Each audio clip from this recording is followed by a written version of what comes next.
میں نے جیسے ہی مسجد سے باہر قدم رکھا میری نظر ایک بھیک مانگنے والے بچے پر پئی۔ میں ایک لمحے کے لیے راکا اور پھر اس چہرے کو غور سے دیکھا، وہ چہرہ، وہ آنکھیں، یہ میرا بھتیجا حسین تھا۔ یہ کہنا تھا کراچی کے علاقے شاہ لطیف ٹاؤن کے رہائشی ناصر حسین کا، جنہوں نے 2.5 ماہ قبل لاپتہ ہونے والے اپنے بھتیجے کو مسجد کے باہر اچانک بھیک مانگتے ہوئے دیکھا۔ یہ واقعہ پاکستان کے سب سے بڑے شہر کراچی کے مضافاتی علاقے شاہ لطیف ٹاؤن میں پیش آیا، جہاں مئی 2025 کو 3 سالہ حسین علی اپنے گھر کے باہر کھیلتے ہوئے لاپتہ ہو گیا تھا۔ بچے کی گمشدگی کے فوراً بعد اہل خانہ نے تھانہ شاہ لطیف ٹاؤن میں رپورٹ درج کروائی۔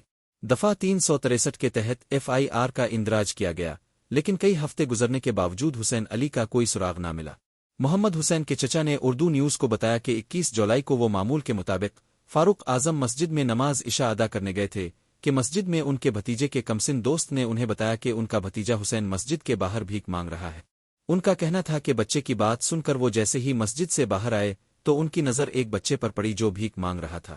قریب جا کر دیکھا تو وہ ان کا بھتیجا حسین ہی تھا، جو رواں سال مئی کے مہینے میں لاپتہ ہوا تھا۔ ان کا کہنا تھا کہ بچے کے چہرے پر گرد جمی ہوئی تھی، کپڑے میلے اور آنکھوں میں خوف تھا۔ انہوں نے مزید بتایا کہ بچے کے ساتھ ایک مشکوک شخص کھڑا تھا جو اس سے بھیک منگوا رہا تھا۔